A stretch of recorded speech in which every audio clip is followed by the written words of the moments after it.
اندر سال کے بعد عورتوں کا ایک میلہ لگتا تھا خانہ کعبہ کے پاس، صرف عورتیں اکٹھی ہوتی تھی، میلہ لگا ہوا تھا۔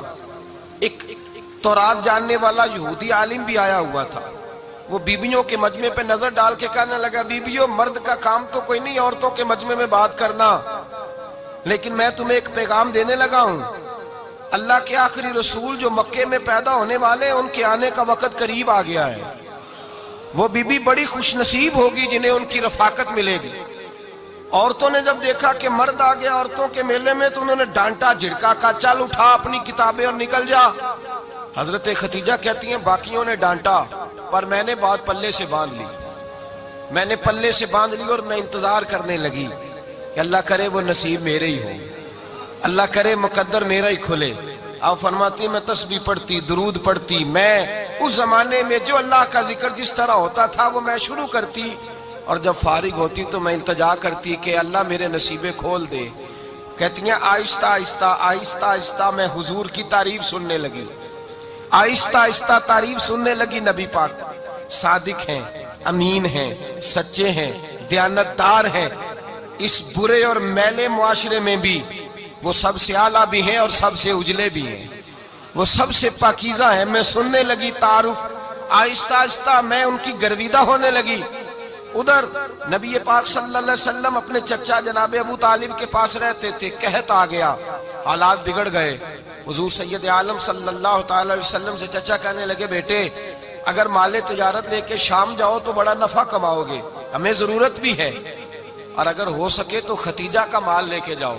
نبی پاک نے کہا چچا میں نہیں کہوں گا کسی سے جا کے، میں نہیں کہتا کسی سے جا کے، جو میرے نصیب میں ہوگا میرا رب خود عطا فرمائے گا، میں نہیں کہوں گا۔ مصطفیٰ نے تو نہیں کہا۔ حضرت خدیجہ رضی اللہ تعالیٰ عنہ کہتی ہے میں نے خود اپنی خادمہ کو بھیجا، میں نے کہا جا کے پوچھو تو صحیح کہ میرا مال قبول ہوتا بھی ہے کہ نہیں، پوچھو۔ نبی پاک صلی اللہ علیہ وسلم سے پوچھا، حضرت خدیجہ کی خواہش ہے کہ آپ مال لے کے جائیں، حضور نے قبول کر لیا۔ جناب خدیجہ الکبریٰ رضی اللہ تعالیٰ عنہ کے غلام تھے، میسرہ ان کا نام تھا، جناب خدیجہ نے ان کو ساتھ بھیجا۔ فرمایا تین باتیں ارشاد فرمائی، ایک تو فرمایا سارا رستہ غور سے دیکھنا میرے نبی کے ساتھ کیا معاملات درپیش ہوتے ہیں، ابھی اعلان نبوت نہیں کیا، فرمایا ذرا غور کرنا، میرے مصطفیٰ کا مطالعہ کرنا اور مجھے واپس آ کے سبق سنانا، وہ جو تم نے چہرہ بددعا کی تلاوت کی ہو ذرا مجھے واپس آ کے سنانا، جنہاں نے دل پر جانی ڈٹھا ہو اکھیاں ہی تک لیاں، تو ملے ہوں تے ساجن ملیا ہوں ناسا لگ پئیاں، ذرا جا کے نا تلاوت کرنا اور مجھے دکھ۔ اور دوسرا فرمایا تم میرے غلام ہو تو مصطفیٰ کے بھی غلام بن کے رہنا، میں سنتی ہوں کہ کردار کے، افکار کے، نظریات کے، عظمت کے بلند و بالا، وہ جیسے کہیں ویسے کرنا۔ اور تیسری حضرت خدیجہ نے نصیحت فرمائی، فرمایا محمد ابن عبداللہ صلی اللہ علیہ وسلم کی رائے سے اختلاف نہ کرنا، یہ چلتے ہوئے معاہدہ کیا، جو وہ کہہ دے سو کر جانا۔ غلام کہتے ہیں میں ساتھ گیا، باتیں میں نے سن لی، لیکن جب سفر شروع ہوا نا ابھی چند منزلیں طے ہوئی تھی، میں نے کہا خدیجہ آپ نے کیا نصیحت کرنی تھی، ان کے ساتھ جو رہے گا وہ ان کا غلام ہی بن جائے گا، ان کے ساتھ جو رہے گا تو اجے میرا محبوب نہیں ڈٹھا جن ویک کے چن شرماوے، جے رکھے ہاتھ پھلاں وچ ہاتھ نال پھلا رل جاوے، تے ادھی راتی چن چڑھ جاندے جدوں جلوہ فرماوے۔ فرمایا جو بھی ساتھ رہتا غلام ہو جاتا۔ میسرہ کہتے میں گیا، تجارت شروع ہوئی، کہتے ہیں نبی پاک صلی اللہ علیہ وسلم جب منڈی میں پہنچے تو لوگ قسمیں اٹھا اٹھا کے مال بیچ رہے تھے۔ اللہ کے محبوب جب گئے نا تجارت کرنے تو ایک آدمی کہنے لگا چلو معاذ اللہ بتوں کے نام تھے لات و منات، کہنے لگا لات کی، عزا کی، منات کی قسم اٹھاؤ، تو نبی پاک فرمانے لگے ان کی قسم اٹھاؤں جن کا میں نام لینا بھی پسند نہیں کرتا، ابھی اعلان نبوت نہیں کیا۔ اور فرمایا ویسے بھی میں قسم دے کے مال نہیں بیچتا، خریدنا ہے تو خریدو، نہیں خریدنا تو نہ خریدو۔ کہتے ہیں لوگ قسمیں اٹھا اٹھا کے پیچھے جاتے تھے، پر میرے نبی جس سے رخ پھیرتے تھے وہ نبی پاک کے پیچھے ہو جاتا تھا۔ ماتے کئی گنا زیادہ نفع کمایا۔ ہم رستے میں تھے، حضور ایک درخت کے نیچے آرام کرنے لگے، ایک عیسائی راہب غار میں بیٹھا تھا، نکل کے آ گیا، مجھ سے کہنے لگا مجھے وہ جانتا تھا، میں سرا یہ کس کو ساتھ لائے، یہ کون ہے؟ میں نے کہا اہل قریش کے ایک معزز آدمی ہے۔ کہنے لگے یار جس درخت کے نیچے یہ لیٹے ہوئے ہیں یہاں عام آدمی نہیں لیٹ سکتا، یہاں وہی لیٹے گا جو اللہ کا سچا رسول ہوگا۔ یہاں دوسرا کو لیٹ ہی نہیں سکا. یہ رسول ہے، ان کا خیال رکھنا. کاش میں اس وقت تک زندہ رہوں جب یہ نبوت کا اعلان کریں. میسرہ کہتے ہیں میں غلام ہو گیا. نبی پاک صلی اللہ علیہ وسلم کی ادائیں مجھے بھانے لگیں. جب واپسی پہ نکلے تو گرمی بڑی شدید تھی. فرماتے ہیں جب دھوپ تیز ہوتی تو بادل کا سایہ آ کے حضور پہ سایہ کر دیتا. بادل کا ٹکڑا نبی پاک پہ. اللہ جانے کہاں بیٹھ کے لوگوں نے کتابیں پڑھی ہیں جو کہتے ہیں 40 سال کے بعد نبی بنے تھے.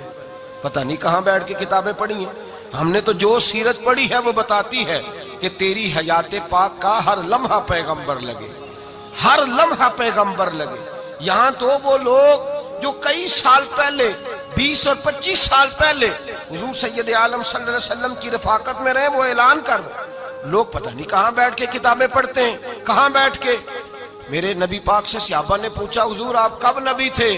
فرمایا ابھی آدم کی مٹی گوندی جا رہی تھی، ابھی آدم کی مٹی گوندی جا رہی تھی، میں تب بھی اللہ کا رسول تھا. میرے بھائی نبی رحمت سید عالم صلی اللہ علیہ وسلم کے غلام حضرت ختیجہ کے غلام کہتے ہیں واپس آیا. اور پہلے بھی کئی دفعہ حضرت ختیجہ کا مال گیا تھا، بڑے نفع آئے تھے، پر جو نفع اس سال آیا وہ پہلے کبھی نہیں آیا تھا. کہتے ہیں مجھ سے حضرت ختیجہ کی سہیلی بھی بیٹھی تھی، میں بھی آ گیا. اور جناب ختیجہ کی سہیلی کہنے لگی چل مال کے بارے میں کچھ بتا، کتنا بکا؟ میں نے کہا مال چھوڑو، مصطفیٰ کی سنو. اور پھر کہتی چلو ٹھیک ہے، بادل سایہ کرتا تھا، چلو ٹھیک ہے. تم سے راہب نے پوچھا تھا یہ صحیح ہے، انہوں نے تیری سارے رستے بڑی خدمت کی، تیرا بڑا خیال رکھا، پر یہ بھی بتا تجارت کیسے ہوئی؟ تو میسرہ کہنے لگا زندگی میں نے بھی ساری گزار دی ہے، پر اس رسول کے ساتھ 4 دن ہی گزارے ہیں. حد ہو گئی مجھ سے، اور کچھ نہ پوچھو، اور کچھ نہ پوچھو. آ میرے دل آمنہ کے لال کی باتیں کرے، اور کچھ نہ پوچھو، بس ذکر ان کا چھیڑیے ہر بات پر، اور چھیڑنا شیطان کا عادت کیجئے.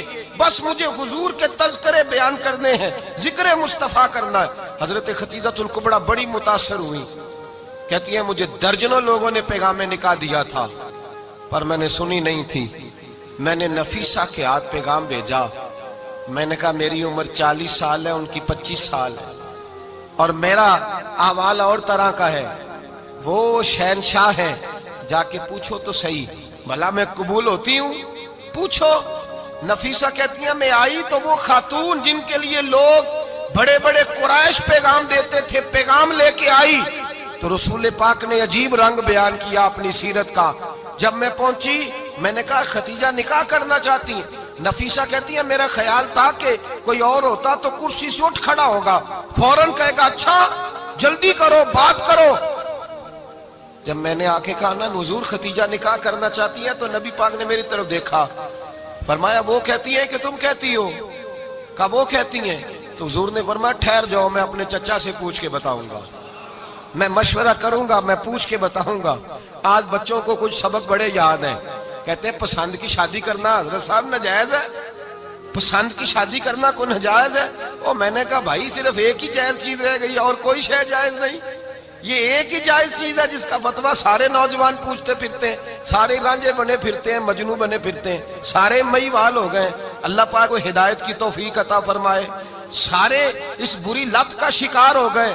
اور بھائی نبی پاک سوائے خدا کے کسی کے پابند نہیں، لیکن میرے مصطفیٰ نے اپنی امت کو یہ درس دیا ہے کہ جو بڑوں کے شفقت کے سائے میں چلتا ہے اللہ اس کی مدد فرمایا کرتا ہے.